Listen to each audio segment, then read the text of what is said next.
Oh.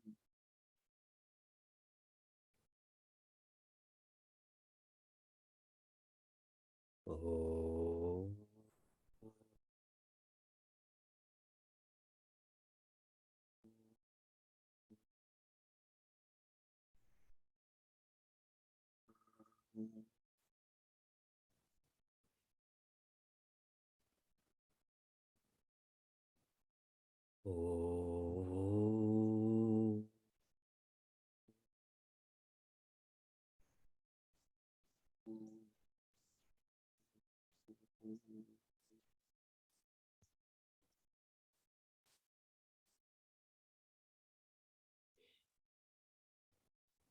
Yogi namapi sarvesham.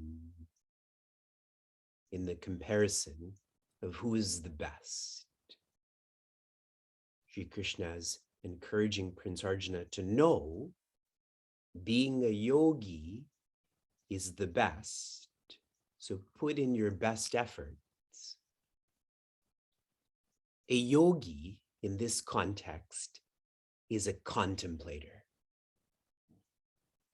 And now, having completed this chapter, I hope we all have a more significant appreciation of what is involved to be a contemplator.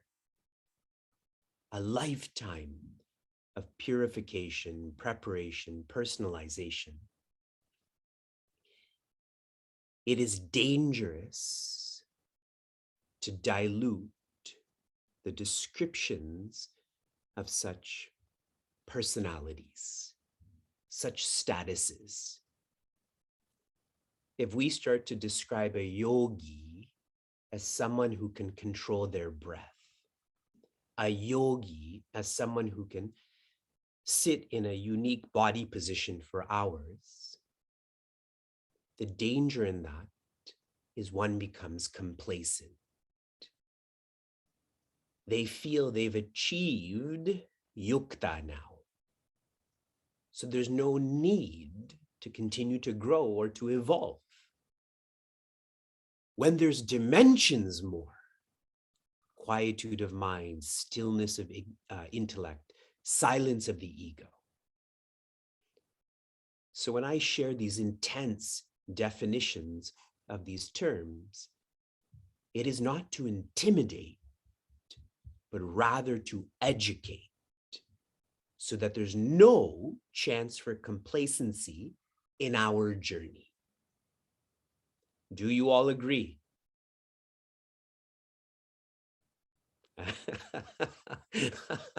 Okay. It's only when I laugh that you all feel like, okay, yes, here's where we're supposed to go like this. Madgatena antaratmana, the one who's personalizing, antaratmana, their inner self, meaning their antakarana, memory, mind, intellect, and foremost, ego. Where does it go? Madgatena. It goes to me. That is Sri Krishna. In a subjective science, there is no going. You don't have to go to Kurukshetra to learn Bhagavad Gita. You don't have to become a warrior to love Sri Krishna. This going is a knowing. Knowing you are not the ego. Knowing you are infinity. The message, the fabric, the purpose of Sanatana Dharma is expressed through the Upanishad, which is expressed through Bhagavad Gita as Tat Tvam Asi. Tvam is you. In this context, the ego. That's who we are right now. Not forever, but right now, that's who we are. This is to change to Tat. Tat is infinity. And that's what the word asi means. Asi is like contemplation. Tvam is to change to Tat. Chapters 1 through 6, they focus on the Tvam.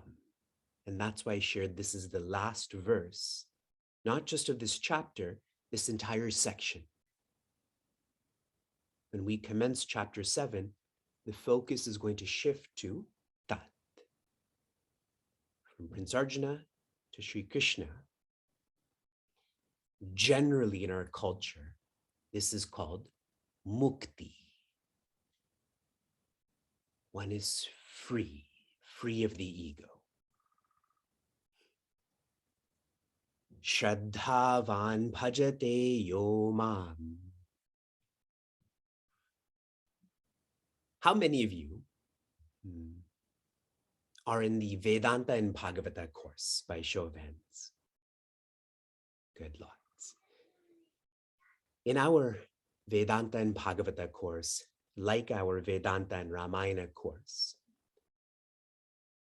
mukti is not the final purpose of our life. What is the final purpose of our life? Not mukti, but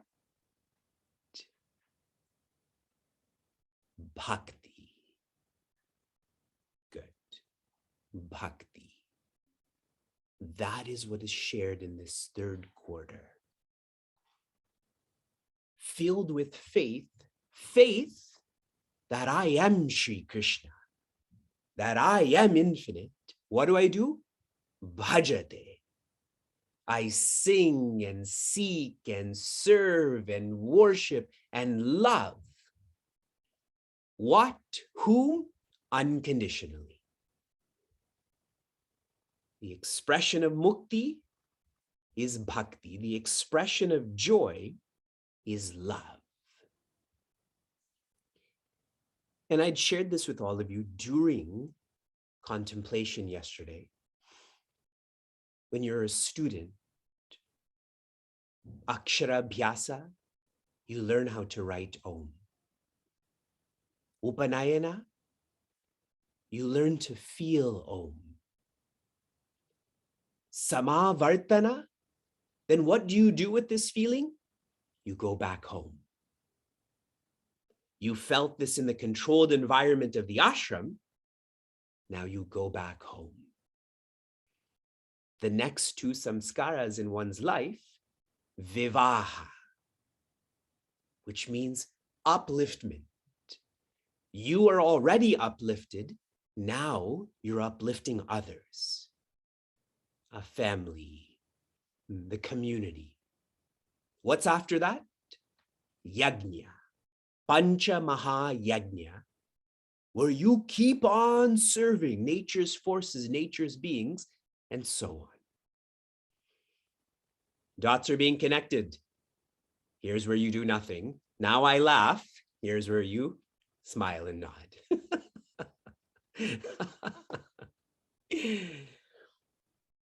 Pujya Swami Tejo Mayananda had once shared a framework for our Chinmaya Mission teachers and centers. He said, begin with loving thyself. This is in reference to loving thy local chapter. The evolution of that, love thy neighbor.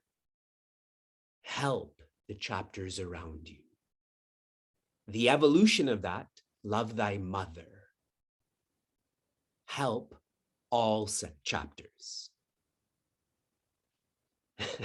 Some Chinmaya Mission centers follow this. But the master has shared this, yes? This has to be right, whether we interpret it rightly or wrongly. And the same is shared in Bhagavad Gita. I feel Sri Krishna inside, and then I express Sri Krishna outside. I am grateful to all of you joining live or recorded, who are reflective about what I'm sharing with you. I shared yesterday that if you want to be like Sri Krishna, if you want to be with Sri Krishna, you have to love what he loves. And what does he love? Mahabhagan, trees, nature. All of you who were reflective to my request for us to complete Plant 141, my appreciation to you. We are 40% through our journey in planting trees, 40% through our journey in funding the planting of trees. We have less than 2 weeks left. Shraddhavan bhajate yoman. Don't just know this. Practice knowing this. Same yukta tamo mataha. For me, that is Sri Krishna. See how he changes the word from yogi to yukta. Such a personality who feels me inside and outside. They're not practicing anymore. They are established. They are yukta. They are not yogis.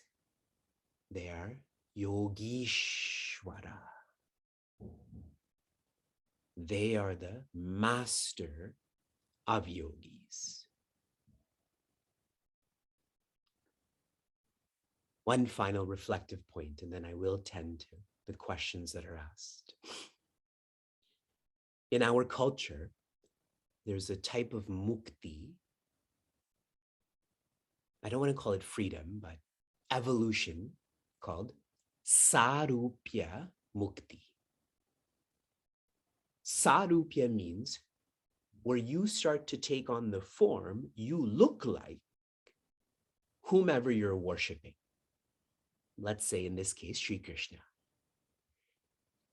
So in your sadhana or efforts, your phala or reward is you will have long black curly hair.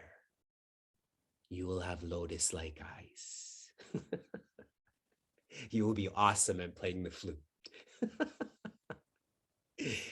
And there's no end to this in the sense that all of us can look like Sri Krishna. However, there is only one Devi Lakshmi. And she is always with Bhagavan Narayana. And so what I'm sharing here is there can be all sorts of yogis through name, through organization, through teacher. But this yogi is yukta. That means they are the same in all ways as Sri Krishna. Devi Lakshmi will be with this personality, will be with you, not with anyone else. That's the difference. That wasn't confusing, right? That was fun. Vijayaswami Tejomayananda invested 14 hours in teaching this chapter. We naturally need more. So now let our personalization begin. I will tend to just a few questions today, so I'm starting with. These are in the chat. Vivekji had shared, to become a yogi, one has to be steady, sincere, and strong. I understand that steadiness can come from daily practice and sincerity can come from bhava. How does one become strong from practicing the other two aspects? In a simple sense, commit to being steady. How many of you feel that you've been part of live more than 90% of our last 48 mornings by show of hands? Look at how many people have been part of that, which is awesome. Then naturally, for those who had their hands up, Don't you feel more sincere towards this? Though I've taught all 47 verses, I've actually done this twice. Every morning I shared this in a forward way and a backward way, correct? And those who are sincere, you just get what I'm saying. You don't have to think about it so much. You've personalized this. That is leading you to being strong. Some expressions of strength, I'll use a crude one first. You don't care what other people think about you. This is the purpose of your life. This is why you sleep early. This is why you wake up early. It doesn't matter that other people are engaged in position and possession and so on. You're immune to people's opinions. Another strength is whatever challenges are going through the body and the mind, you're less rattled by that. My foot hurts, I'm ignoring that. I have to worry about this job, not right now, not right here. That's that strength to create this parameter that in this space and time, nothing matters other than Shri Krishna, contemplation. This has already happened to you. You're only externalizing strength to your biceps. That's what my kids do. They come to me and say, Pitashri, feel my biceps. And they stretch their arm like this. Their arms are as big as my wrist, you know, because that's what they think being strong is. Please internalize this. Do you know what you've done for 15 hours? We've been together for almost 7 weeks. Concentration, conversation, contemplation. This is a whole culture. You have created a dhyana vasana. You all come to me to reduce vasanas. Here I'm creating more. That's strength, correct? Strength of the print. Okay. Any other questions? This is our week of personalization. Then we continue. Next, this will be the final question for this morning. Then we'll practice.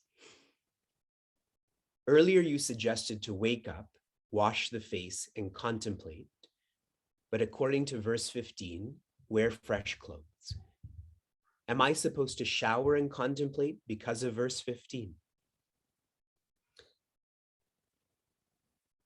You are to be fresh when you contemplate. That's the high-level message. Every person in this community feels fresh based on different changes to their body, to their clothes, and so on. Continuing at this example of our kids, when Shuka wakes up, he smells good. When I wake up, Sheila tells me I don't smell good. See how that freshness is different? Yes, understood. Shuka can just go to school like that. I can't come to your home having just woken up. You'd ask me to leave. So in Srimad Bhagavatam, what is stated is Shri Krishna wakes up at 4 a.m. and you're all trying to be like him, with him. So you also are getting up at 4 a.m.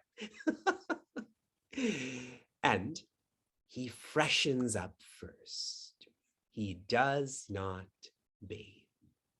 Why? He'd have to wake up Devi Rukmini. She's still sleeping. He has to be sensitive to that.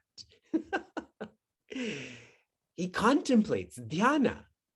And then he changes more when he gets involved in the rituals or dhamma.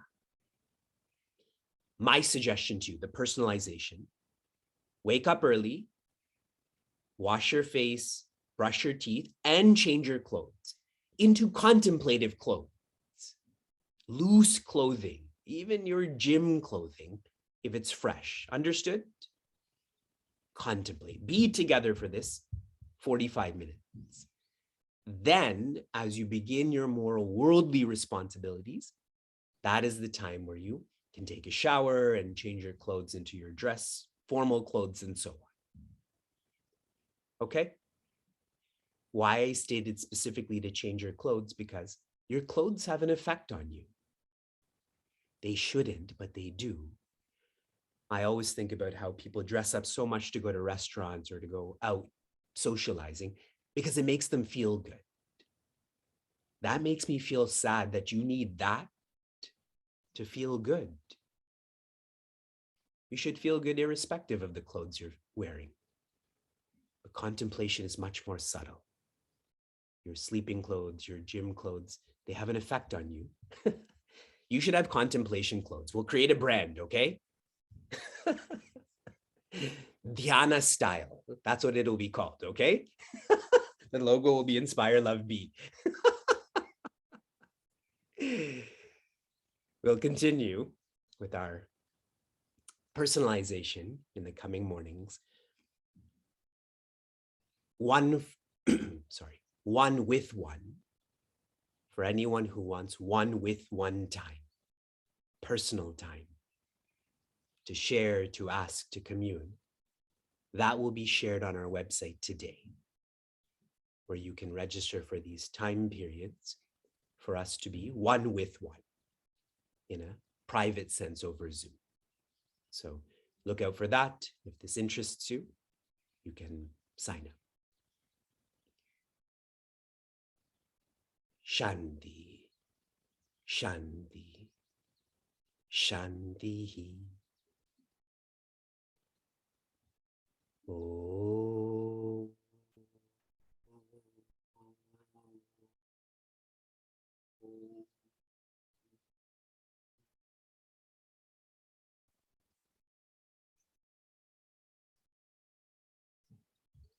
Oh.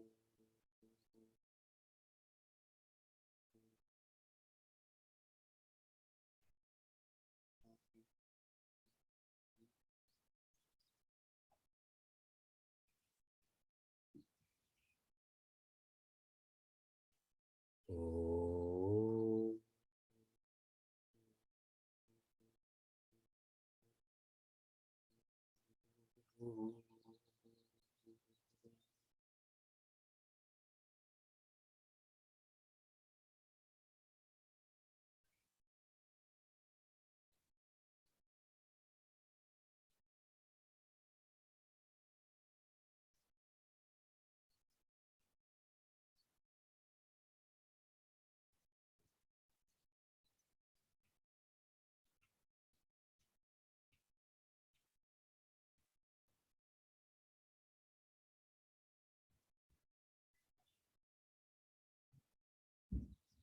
Our experiences are noisy.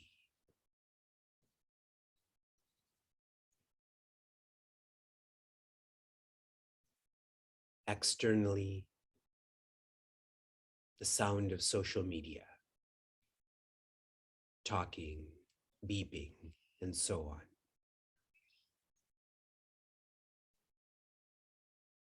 Internally, expressed as likes and dislikes.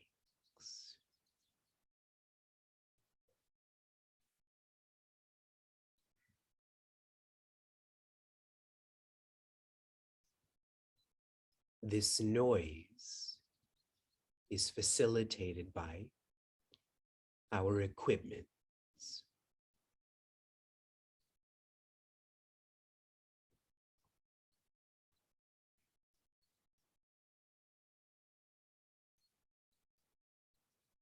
The mind is agitated. The intellect is controlling.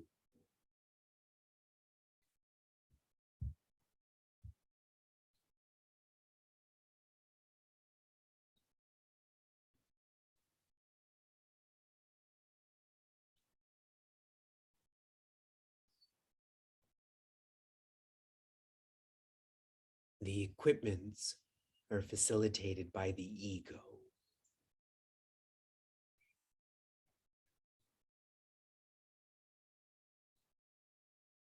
the ego is the one and only source of noise in our lives.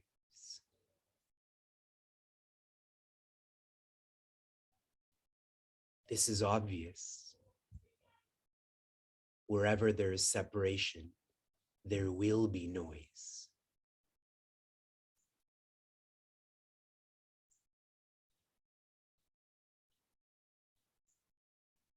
Contemplation is to silence the ego.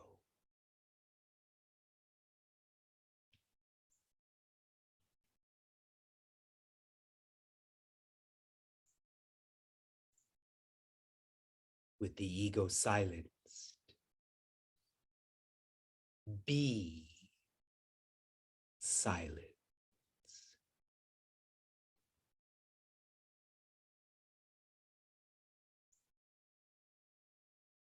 Silence requires no movement, no change, no effort, no becoming. Silence is the foundation on which there can be the possibility of noise.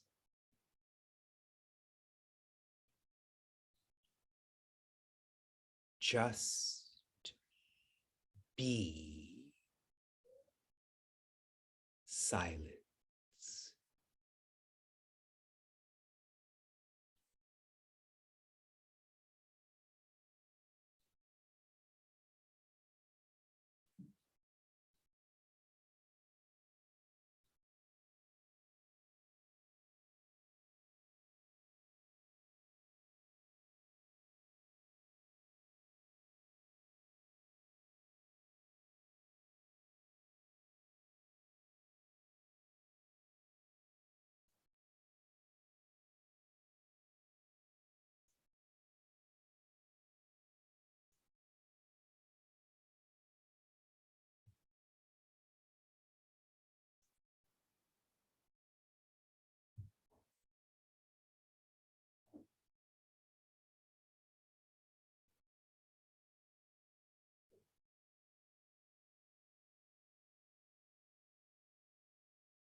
Shanti.